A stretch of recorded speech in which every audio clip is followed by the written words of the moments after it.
ဒီဥရဆန်ကြောင်းပြောချင်ပါလေဗျာဥရဆန်ဟာမြန်မာလူရဲ့အတွက်အသက်ပေးခဲ့တဲ့အာဇာနည်ခေါင်းဆောင်ကြီးကိုဦးနဲ့ပါဝင်တဲ့ရဲရဲတောက်မျိုးချစ်ပုဂ္ဂိုလ်ကြီးပေါ့ဥရဆန်ဟာတိုက်ပိုက် Inspector Master Airman နဲ့တော်ငင်းလာတို့ကမွေးဖွားတဲ့သားသမီး73ယောက်အနက်စတုထသားပါမိထီလာမြို့မှာ1898ဇန်နဝါရီ20ကြာသပတေးနေ့မှာမွေးဖွားပါတယ်သူဟာမိထီလာကနေမန္တလေးကိုမိသားစုအလုပ်အတွက်နဲ့ပြောင်းရွှေ့ရတော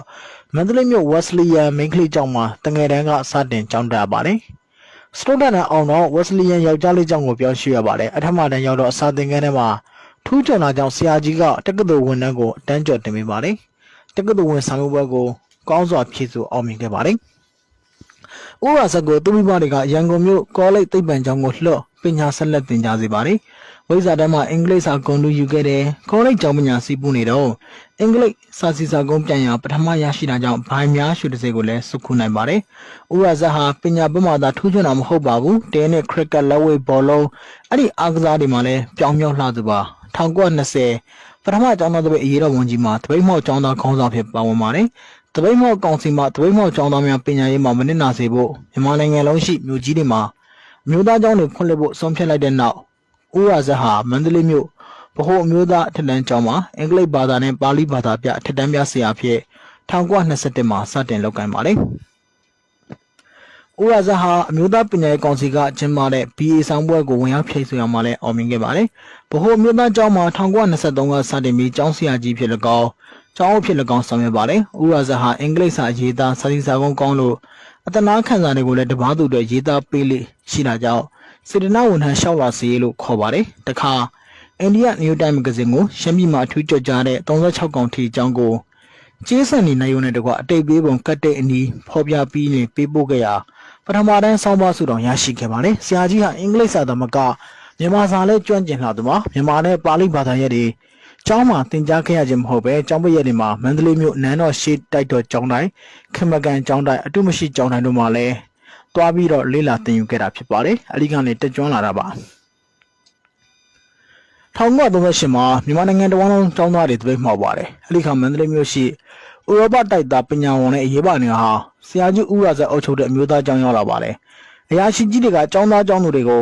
တပိတ်မှောက်ပြီးတော့ဆရာကြီးကကျုပ်ကျောင်းကိုကျုပ်ကျောင်းသားတွေဘယ်တော့မှတပိတ်မှောက်ဘူးလို့ဆိုတာကြောင့်ဝမ်းသာပြီးတော့ပြန်သွားပါတယ်အဲ့ဒီလိုပြန်သွားပြီးနိုင်ဝက်ခန့်ချမ်းမှာပဲခေါင်းလောင်းတီးပြီးသူကိုယ်တိုင်တပိတ်မှောက်ပါတယ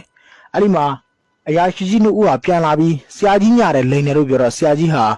ဘာမှမပြောဘဲကျောင်းသားများသမဂဥက္ကဋ္ဌကိုပြောလိုက်ပါတယ်သမဂဥက္ကဋ္ဌရောက်တော့ဆရာကြီးကမင်းတို့ငါကျောင်းကိုတပိတ်မှောက်တာလားလို့မေးတော့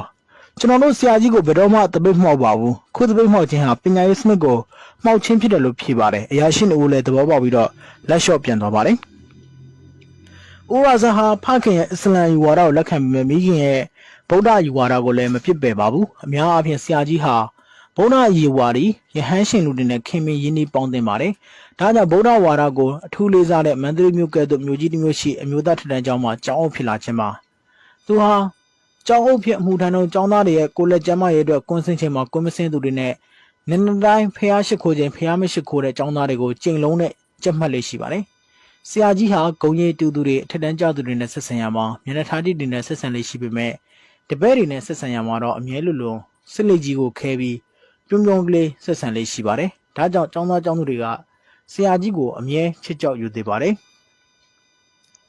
်ကျောင်းဆရာနဲ့ကျောင်းအုပ်ဖြစ်တာဝန်ထမ်းဆောင်နေသောဥရဇက်ဟာကျောင်းသားတွေကိုပညာကိုယ်သာမကမျိုးချစ်စိတ်ပါထည့်သွင်းပေးပါတယ်သူဟာနိုင်ငံခြားဖြစ်ဆက်လက်စီကရက်တောက်လည်းမရှိပါဘူးပြည်တွင်းဖြစ်မလှမင်းစေးပေါ်တဲ့အတုံကြီးကိုအမြဲလိုတောက်လေးရှိပါတယ်သူ့မျိုးချစ်စိတ်ကိုပြတာပါကျောင်းမှာကျောင်းသားသမဂ္ဂတွေဖွဲ့စည်းစေပြီးအဲ့ဒီတုန်းကကျောင်းသားခေါင်းဆောင်တွေဖြစ်တဲ့ကိုနုကိုအောင်ဆန်မစ္စတာရာရှိတို့နဲ့ဆက်သွယ်ပေးခဲ့ပါတယ်1939ဒုတိယကြိမ်ကျောင်းသားကွန်ဖရင့်မန္တလေးမှာကျင်းပတော့ကိုအောင်ဆန်တို့လာဆရာကြီးဥရဇက်အမှုပြုတဲ့မြို့သားကျောင်းဆရာတွေကလက်ဖက်ရည်ပွဲနဲ့တက်ခင်းအခမ်းပါတယ်ဆရာကြီးဟာမြန်မာမျိုးသားတို့ကိုချစ်ခင်သူဖြစ်တဲ့အတိုင်းဗမာမွတ်စလင်ဆိုတဲ့အမည်ကိုစတင်ပြီးတော့သုံးနှုန်းခဲ့သူဖြစ်ပါတယ်ရမဲသိမ်းမြို့မှာပြုလုပ်တဲ့ဗမာမွတ်စလင်ညီလာခံရဲ့ဥက္ကဋ္ဌဖြစ်ရွေးကောက်တင်မြှောက်ခံရပါတယ်မန္တလေးမြို့အပျော်တန်းရဲတပ်ဖွဲ့စည်းရမှာလဲအုပ်ချုပ်သူဖြစ်ခန့်အပ်ခံရပါတယ်ဂျပန်ခေတ်မှာဆရာကြီးဟာထောင်ချထားခြင်းခံခဲ့ရပါတယ်သူ့ကိုရွှေဘိုကနေမန္တလေးထောင်ကိုအပြောင်းတပည့်တွေကအသက်ကိုယ်တော်ဆွန့်လွတ်ပြီးလူယူဖို့အထိကြံစီပါတယ်ဒါပေမဲ့ဆရာကြီးကခွင့်မပြုပါဘူး ဥရဇက်ဟာ1945ကစတင်တည်ထောင်ခဲ့တဲ့မန္တလေးခရိုင်ဖက်စစ်တော်လှန်ရေးပြည်သူ့လွတ်လပ်ရေးဖွဲ့ဖတ်တပ်ပလာမှာပထမဆုံးဥက္ကဋ္ဌအဖြစ်ရွေးခံရပါတယ်1949 AB မှာတမ်းပြုပြည်လွှတ်တော်ရွေးကောက်ပွဲကျင်းပတော့မန္တလေးမြို့မှာအရှိပိုင်းအမတ်ဖြစ်ရွေးကောက်ခံရပါတယ်အဲဒီနောက်ဗိုလ်ချုပ်ဦးဆောင်တဲ့အစိုးရအဖွဲ့ဝင်ကြီးမှာပညာရေးနဲ့မြို့သားစီမံကိန်းဌာနဝန်ကြီးဖြစ်ထမ်းဆောင်ပါတယ်1949မှာမန္တလေးဥပစာကောလိပ်ကိုဒီဂရီကောလိပ်ဖြစ်တိုးမြင့်ဖွင့်လှစ်နိုင်ခဲ့ခြင်းဟာဆရာကြီးရဲ့ကြိုးပမ်းမှုကြောင့်ပါ1949ဇူလိုင်19မှာဆရာကြီးဦးရာဇက်ဟာဗိုလ်ချုပ်အောင်ဆန်းနဲ့အတူတခြားနိုင်ငံခေါင်းဆောင်ကြီးတွေနဲ့အတူလှုပ်ကြံခံရပါတယ်။ဦးရာဇက်ကွယ်လွန်တဲ့အချိန်မှာဗုဒ္ဓဘာသာပါဠိတက္ကသိုလ်တစ်ခုဖြစ်မြောက်ရေးကြိုးပမ်းနေဆဲဖြစ်ပါတယ်။ဆရာကြီးကွယ်လွန်တော့ဇနီးတော်ခင်ခင်နဲ့သား2ယောက်သမီး1ယောက်ကျန်ရစ်ခဲ့တယ်လို့သိရပါတယ်။ဒါကတော့လေးစားထိုက်ပွဲဆရာကြီးဦးရာဇက်အကြောင်းတင်ဆက်ပေးတာပါ။နားဆင်ပေးတဲ့အတွက်ကျေးဇူးပါဗျာ။